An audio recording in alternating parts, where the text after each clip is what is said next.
Hi, everyone. I hope you're doing well. I know we're here in the very end stages. Now, you should be finalizing your draft of your prospectus. Spent a lot of time giving feedback to people over the last number of days. A number of people talked to me in my office. I've called a number of people. For those of you who are actually in the class, in which I will ask you to come by and see me, and I'm going to give you a little bit more time. That's right, more time. I want to remind you that what we're doing is a research plan. See what I say at the end of this video? It could also look something like a book proposal. My particular preference is for the research plan. That's why the students I work with, and is customary for a lot of people in a lot of different disciplines, they want their dissertation prospectus to look more like a plan. But we do include and ask you to write the chapters even in the way that we're doing it.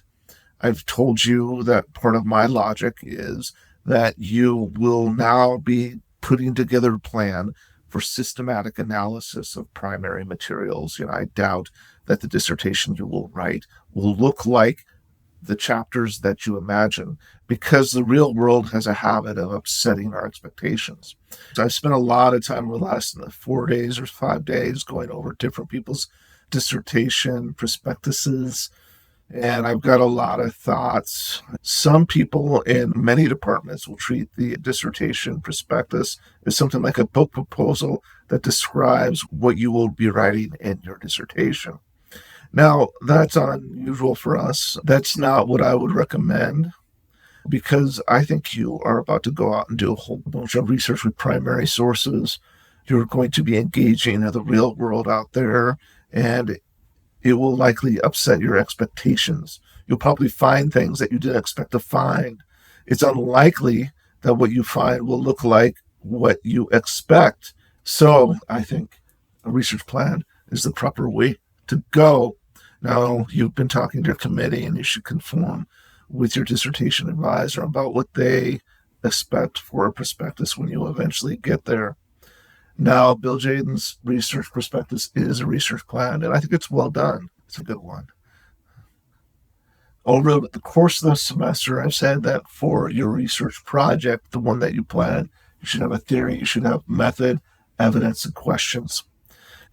I've been settling on, as I've been finding often, that looks best if you do an introduction, which describes the project. And one of the things I've seen a number of you do is I read your introduction and you talk about many things, but you don't tell me what the exact nature of your research study will be, your research project will be, and what the primary evidence in your research project will be. And that should be in the introduction of your prospectus, followed by questions. She then did her theory, methods, literature review, and evidence. She gave a literature review, which is the secondary materials, and it shows the conversation in which she is intervening. She described her chapters. She described the significance of her project, how it's changing a conversation represented in her literature review and in her introduction. And then she gave her plan. And her plan isn't like how many interviews you're going to do, how you're going to decide to interview, if that's part of your methods. Your plan is, when will things be done? Now, none of this is a contract, but what you should have is a viable plan. You should have a viable description of a dissertation that will result, and that's your chapters. That doesn't mean, again, your dissertation is going to look exactly like those chapters. This isn't a contract, but what you should have is a viable project. Now, let's look at the handbook. And you've all read this. The dissertation, this is the one for CCS. There's one like this for American Studies. If you're one of those people, or one of the people that is in a different department, then you should be looking at your handbook. It says the prospectus is a 10-page minimum exposition of the topic methodology, review of sources, and research plan. Additionally, the prospectus should include a 3 to 5 page minimum. So this is the way I suggest you do it.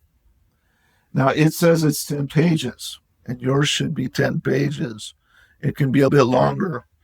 The best one of the ones I've seen turned in was at about 10 pages. That person, I was asking them to elaborate, give more in-text citations. But what I saw with a number of the dissertation prospectuses that have been shown to me this semester is that most of you will benefit from focusing your project, of distilling it to its heart. What is the specific theory? What is the specific method? What are the specific questions and evidence, and how do they all fit together? What, in terms of the literature review, is the conversation in Chicana and Chicano Studies that you intend to change? And have a clear idea. Don't do too much. Most of you, have been doing projects which the prospectuses you've turned into me have been too long. And in fact, what I'll tell you is, here it says 10 pages. I know my prospectus was 20 some pages, and that was out the bibliography. But I was spending a lot of time talking about a specific theory that I was engaging, a specific body of literature, questions. I knew what I was talking about, what were the specific things, succinctly describe these in general terms. I haven't found my prospectus, but I found a draft of the notes that I did for my prospectus defense. So most of you, but not all of you, most of you gave me something much longer than 10 pages. A number of you gave me something that didn't look like a prospectus. It looked like a long literature review. And that's not what I'm looking for. You summarized individual texts, rather. That's not what a prospectus is. It looked like a paper. So you don't want your prospectus to look like a literature review. You don't want it to look like a research paper. You don't want it to look like your exam response. A number of you are planning your exams right now. In fact, it should look much more like the exam statement, summarized fields, concepts, trends. So you're describing a body of literature. You're describing a theory, a method, evidence, and questions. You're describing a body of thought or literature. What is important here is that you're showing me that you understand the general trends in the literature, and you're understanding how you're going to intervene in it. You're understanding the general methods and how you are going to draw upon them. I just want to take a moment to remind you that, just to think about the page count. If you spend 2 pages talking about theory, 2 pages about method, 2 pages talking about questions, 2 pages describing your evidence in your method, or 1 page describing your evidence, so the archives that you're going to go to, the interviews that you're going to transcribe, the testimonials you're going to make, the novels that you're going to review, the exhibitions or the material culture that you're going to examine, at least 1 page. So there's 1 page there. There's 2 pages, at least 2 pages on method, 2 pages on theory. Your literature review, we can imagine that taking at least 2 pages. Your chapters, 2 pages describing your chapters, 2 pages or 1 page describing your significance. And you can imagine taking 2 pages to describe your plan. Already with this, you're at 1, 2, 3, 4, 5, 6, 7, 8, 9, 10, 11, 12, 13 pages. And that's even before you get to your bibliography. And at least there's going to be a 1-page intro, right? So we're already at 14 pages. A number of you spent like 10 pages or more, sometimes 20, sometimes yet more than that on your literature review. If 10 pages is the minimum and 20 pages is a lot, then you can see how some of you should spend less time on each one of these elements. Another thing that was really interesting, and this is different than people in other disciplines than the specific ones of Chicana and Chicano Studies and American Studies, is I find people in other disciplines do a great job of describing what happens when they roll up their sleeves and they're going to do their research. They say, I'm going to go to these archives. I'm going to look at these novels. I'm going to be looking at these sorts of texts. I'm going to be looking at these sorts of events. I'm going to be interviewing this number of people. This is how I'm going to decide who I'm going to interview. These are the kinds of things we've been talking about over the course of the semester. That's the specifics of methodology. Many of you have been very strong at thinking about it in analytical and conceptual terms, but not talking about what is it when you're going to roll up your sleeves. A number of you have talked about you doing testimonial, but you haven't told me how many people are you going to talk to? How are you going to decide who to talk to? How are you going to decide who not to talk to? And what is the world of people that these testimonials are intending to represent? And you should have a logic around each one of those things. If you're going to do participant observation, what are the sites where you're going to do participant observation? If you're going to do archival research, what are the archives that you're going to investigate?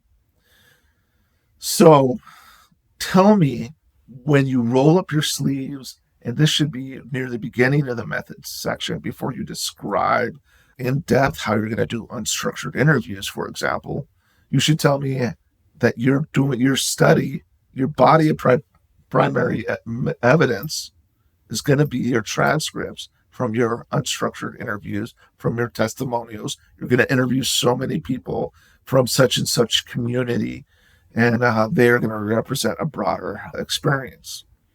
If you are, for example, planning to represent what's going on with Nuevo Mexicanos of the millennial or, say, Gen Z generations, then you should have a logic for how many people you're going to interview, how many testimonials are you going to gather, where are you going to gather them, and how do they represent this larger universe of people.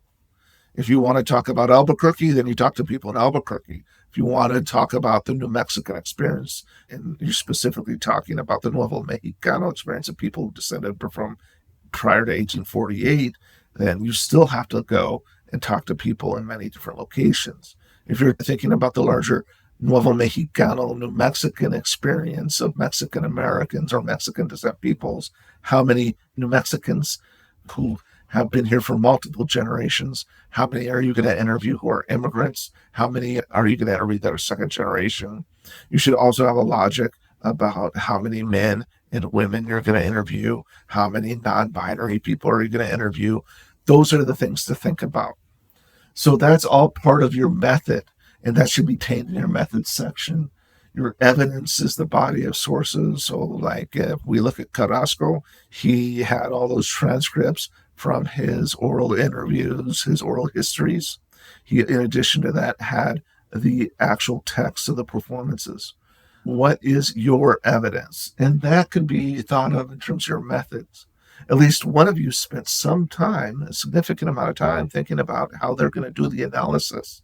A little bit like Castillo, she did coding. If you're going to do that, think about it, talk about that, talk about the software you're going to use. But it should be clear what exactly, for example, are you going to be doing? What are you going to be coding? Is it going to be field notes from participant observation? Is it going to be interviews? Is it going to be testimonials? So now coming back to this, what bunch of you gave me things that look like papers. They look like literature reviews from papers. This is just one small segment of your prospectus. Now, I want to remind you, and this is going to be following up on what I've described today. So you want your prospectus to describe theory, methods, questions, and evidence. It should contain a literature review, which is a description of the secondary sources, and it describes the intervention, the field, or the conversations that you are intervening in. You will describe your chapters, and you should have a plan for when you will complete this project. You also describe the significance, and that engages that literature review and returns to what is your introduction. It tells you why your project is important for Chicana and Chicano Studies. It should be 10 pages. Often they're slightly more if you're above 20 pages, you're probably being not concise. And again, much of the work which I've done over the last week has been telling people to be much more concise. It's not a paper, it's not a literature review as a whole. The literature review is just one small piece of that. You should not be thinking about it in terms of the exam response. It's closer to an exam statement. It is also not your dissertation. For those of you, and there are several, who have given me 40-page documents, much of what's in those potentially could be in your dissertation, so it's not lost work.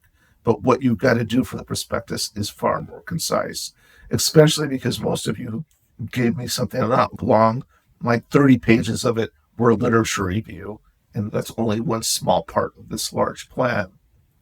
And for those of you who are talking to people in other departments, remember that different departments have different expectations around what a prospectus may look like. Even within our department, there are differences in views, which is why I'm always reminding you that at the end of this class, what you're having is a draft of a prospectus, and I'm telling you all to go talk to your potential dissertation supervisors.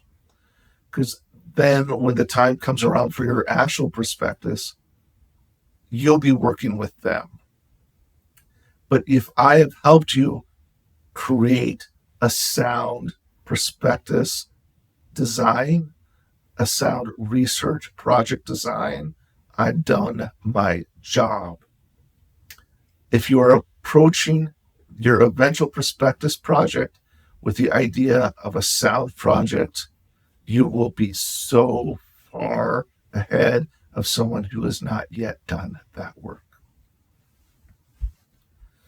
If you're talking to people in other departments, they may conceive of the prospectus in fundamentally and very different ways than we do in our department. They may take you down the wrong path. Make sure you're talking to your advisor in our department about what a prospectus should look like. We just did Bilge Aydin's defense. The other committee members, all of them who are involved with Chicano Studies, even the people who were in other departments, they saw that as a sound prospectus and as a well done one. It is one possible way of doing a prospectus in the Chicana and Chicano Studies department, and it was a very successful one. I look for the day in which you are all giving me your prospectuses as examples for me to give and show other people the example of a successful prospectus. So for those of you who have a little bit more work to do because you're having to rethink your prospectus, I'm going to give you a little bit more time. I am going to suggest all of you talk to me tomorrow, Wednesday and Thursday, and I'm going to create more office hours on Wednesday and Thursday and Friday for you to speak with me. That deadlines for the submission of the final draft of the prospectus are going to be a little bit relaxed, but you gotta keep me informed. So go to it. Give me a sound prospectus. Give me a sound plan for your eventual dissertation research project. And I look forward to talking to you in the next day and over the next year and over the next years